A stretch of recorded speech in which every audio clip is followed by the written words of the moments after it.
ତାଙ୍କ ଅଭିଯୋଗ ମୁଁ ଏଠି ଥିଲି ଟିଚରସିପ୍ କରୁଥିଲି 19 ରୁ 19 20 20 21 21 22 ସେସନ୍ ମୁଁ ଏଠି ଥିଲି। ତାପରେ ସିଏ ଦରମା ଆକାରରେ ମୋତେ ମୁଁ ପାର୍ଟ ଟାଇମ୍ ଆସୁଥିଲି ଯେହେତୁ ଆଙ୍କର କେହି ସାଇନ୍ସ ଟିଚର ନଥିଲେ ମ୍ୟାଥ୍ ଟିଚର ନଥିଲେ ମୁଁ ପାର୍ଟ ଟାଇମ୍ ଆସିଥିଲି। ମୋତେ ସିଏ 3000 ଦେବେ ବୋଲି କହିଥିଲେ ମାସକୁ, କିନ୍ତୁ ଯେତେବେଳେ ମୁଁ ଦରମା ମାଗେ ସିଏ କୁହନ୍ତି ଯେ ନାଇଁ ମ୍ୟାନେଜମେଣ୍ଟ ଦେଇନି। ମୁଁ ସେଠୁ ତାପରେ ସ୍କୁଲ ଛାଡ଼ିଗଲି ଆଉ ଗୋଟେ ଭଲ ସାଇନ୍ସ କଲେଜକୁ। ପ୍ରେସିଡେଣ୍ଟଙ୍କୁ ବାରମ୍ବାର କହେ ମୁଁ ସାର୍ ମୋ ପଇସାଟା କାହିଁ ଦେଲେନି। ସିଏ ମୋତେ କୁହନ୍ତି ଯେ ଗିରିଶ ସାର୍ଙ୍କୁ ଆମେ ଦେଇଦେଇଛୁ। ମୁଁ କହିଲି ତାହେଲେ ମୋତେ ତ ସିଏ ଦେଇନାହାନ୍ତି, ଆପଣ ତାଙ୍କୁ ଦେଲେ କ'ଣ ହେବ? ଗିରିଶ ସାର୍ କ'ଣ ନା ସିଏ ସବୁ ପେମେଣ୍ଟ ବୁଝୁଛନ୍ତି, ଆମେ ଆଉ କମିଟି ବାଲା ଦେଉନୁ, ସିଏ ନେଇଛନ୍ତି ସବୁ ପଇସା ସିଏ ଦେବେ। ମୁଁ ତାପରେ ଯେତେବେଳେ ଆସିଲି ଗିରିଶ ସାର୍ଙ୍କୁ କହିଲି, ମୁଁ କହିଲି ମୋତେ ପଇସାଟା ମୋର କ'ଣ ଦେଇଛନ୍ତି କମିଟି ବାଲା ଆଉ ଦେଉନାହାନ୍ତି ନା, ମୁଁ କ'ଣ ମୋ ଘର ଜମି ବିକି ଆଣି ପଇସା ଦେବି? ମୋତେ କେହି ପଇସା ଦେଇନାହାନ୍ତି, କମିଟି ବାଲା ବୁଝିବେ। ମୁଁ ତାପରେ ପ୍ରେସିଡେଣ୍ଟଙ୍କୁ ସେ କଥା କହିଲି। ସିଏ ସେଠୁ ମୋତେ କହିଲେ ଠିକ୍ ଅଛି ଆମେ ଯିବା ସ୍କୁଲରେ ଗିରିଶ ସାର୍ ଥିବେ କଥାବାର୍ତ୍ତା ହେବା। ତାପରେ ଏମିତି ବାରମ୍ବାର ମୋତେ କହି 3 ବର୍ଷ ପୁଣି ଗଡ଼ିଗଲା। 3 ବର୍ଷ ଗଡ଼ିଗଲା ବୋଲି 24 ଲାଷ୍ଟ ହେଇଗଲା, ଡିସେମ୍ବର ହେଇଗଲା। ମୁଁ ସେଠୁ ତାପରେ ଖାତା ବି ସେ ସମୟରେ ଆଣି ଦେଇଥିଲି ଗୋଟେ ଜାଗାରୁ ସ୍କୁଲ ପାଇଁ। ମୋତେ ପ୍ରେସିଡେଣ୍ଟ କହିଥିଲେ ଖାତା ଆଣନ୍ତୁ ପେମେଣ୍ଟ ନେଇଯିବେ ତାଙ୍କୁ ଦେଇଦେବେ, କିନ୍ତୁ ସେ ପେମେଣ୍ଟ ବି ଦେଲେନି, କହିଲେ ଗିରିଶ ସାର୍ ଦେବେ, ସିଏ ନେଇଛନ୍ତି ସବୁ କଥା, ସିଏ ପେମେଣ୍ଟ ବୁଝୁଛନ୍ତି। ଖାତା ପାଇଁ ଯେତେବେଳେ ଆଣିଲି ତତ୍କାଳୀନ ସେକ୍ରେଟାରୀ ମୋତେ ଧମକ ଦେଇ କହିଲେ ସେ ପ୍ରିନ୍ସିପାଲ ସିଏ କ'ଣ କଥା ହେଲେ ମୋତେ କହିଲେ ଘର କେଉଁଠି ଦ୍ୱାର କେଉଁଠି ଆସିଛନ୍ତି, ଆମ ଘର ଆକ୍ଚୁଆଲି ଜଗତସିଂହପୁର, ଆଉ ଏଠି କ'ଣ ପଇସା ନଦେଲେ କ'ଣ କରିବେ ଆମର, ଏମିତି ବି କହିଲେ।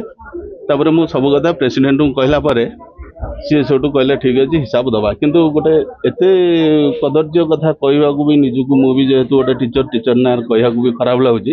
ସେ ଯେଉଁ 3 ବର୍ଷର ହିସାବ 3 ବର୍ଷ ତଳର 22 ମସିହାର କହିଲେ ହିସାବ ମୁଁ ଲେଖି ରଖିଛି, ସେ ଡାଏରୀ ଯେତେବେଳେ ଦେଖିଲେ ସେଇଟା 24 ମସିହାର ଡାଏରୀ। ମୁଁ ତାଙ୍କୁ ବି ସାଙ୍ଗେ ସାଙ୍ଗେ କମିଟିକୁ କହିଲି, ମୁଁ କହିଲି ସାର୍ ଏଇ ଯେଉଁ 3 ବର୍ଷର ମୋତେ ଦେଇଛନ୍ତି 3 ବର୍ଷ ତଳେ ପଇସା ଦେଇଛନ୍ତି ବୋଲି କହୁଛନ୍ତି, ଏଇଟା ଦେଖନ୍ତୁ ତ ଡାଏରୀଟା କେଉଁ ମସିହାର।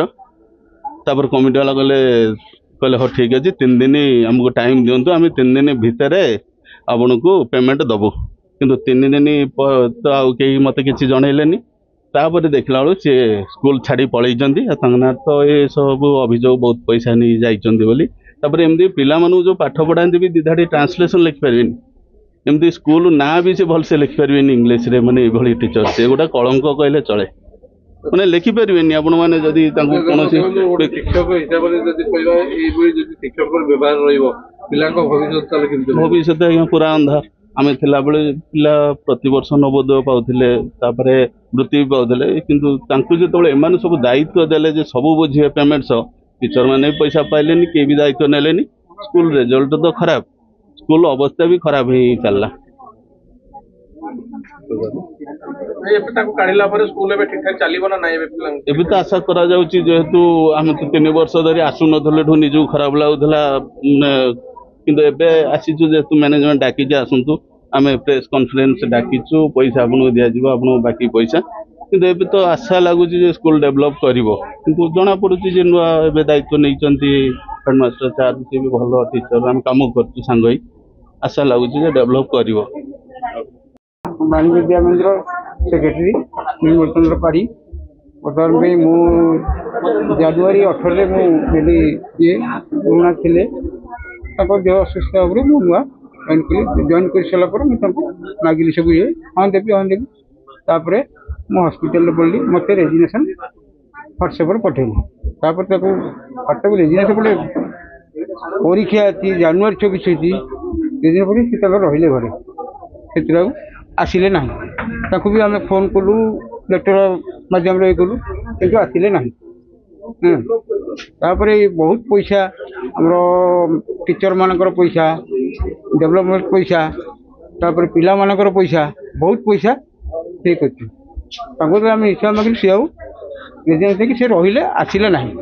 ଦମକତ ଆମକୁ ଦେଇଛନ୍ତି, ଆମେ ପୋଲିସ ପାଖକୁ ଗଲୁ, ସେମାନେ ଇଏ କଲେ।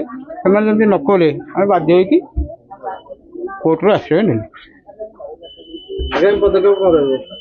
ଆଗାମୀ ପଦକ୍ଷେପ ଏଭଳିଆ ଟିଚର ମାନେ ପିଲାଙ୍କ ଭବିଷ୍ୟତ, ସମସ୍ତଙ୍କ ଭବିଷ୍ୟତ ଅନ୍ଧାର କରିଦେବ। ଇଏ କ'ଣ କରିବ, ସେଇ ଜିନିଷ ହେଉଛି ତାଙ୍କୁ କଠୋରରୁ କଠୋର ଦଣ୍ଡ ମିଳେ।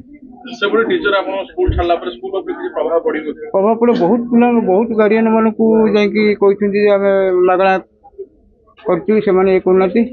ବହୁତ ଗାର୍ଡିଆନ ମାନେ ଆସିକି ଆମ ପାଖେ କମ୍ପ୍ଲେନ୍ କରିଛନ୍ତି। ବହୁତ ଲୋକଙ୍କର ପଇସା ବି ଇଏ କରିଛନ୍ତି। ସେମାନେ କହନ୍ତି ଆମେ ପଇସା ଦେଇଛୁ, ଆମେ ପଇସା ଇଏ କହନ୍ତି ଆମେ ପଇସା ଦେଇନାହାନ୍ତି। ବହୁତ ଗାର୍ଡିଆନ କହନ୍ତି ଆମେ ପଇସା ଦେଇଛୁ, ଖାତାରେ ତାଙ୍କର ପକେଇ ନାହାନ୍ତି। ସେ ଟିଚରଙ୍କୁ ବାହାର କଲା ପରେ ସ୍କୁଲରେ ଆଉ କିଛି ବାଧା ଉପୁଜିବ ପାଠ ପଢ଼ାରେ? ବାଧା କିଛି ଉପଯୋଗ ଆରାମସେ ଚାଲୁଛି, କିନ୍ତୁ ଗାର୍ଡିଆନ ମାନଙ୍କୁ ବିଭ୍ରାନ୍ତ କର। ଇଏ କହୁଛନ୍ତି ସ୍କୁଲ ଭାଙ୍ଗିଯିବ, ମୁଁ ଗୋଟେ ସ୍କୁଲ କରିଛି, ମୁଁ ମାଗଣାରେ ପାଠ ପଢ଼ିବି। ବିଭିନ୍ନ ପ୍ରକାର ମିଥ୍ୟା ବିଭିନ୍ନ ପ୍ରକାର ମିଥ୍ୟା ପ୍ରଲୋଭନ ଦେଖାଉଛନ୍ତି ଆଉ।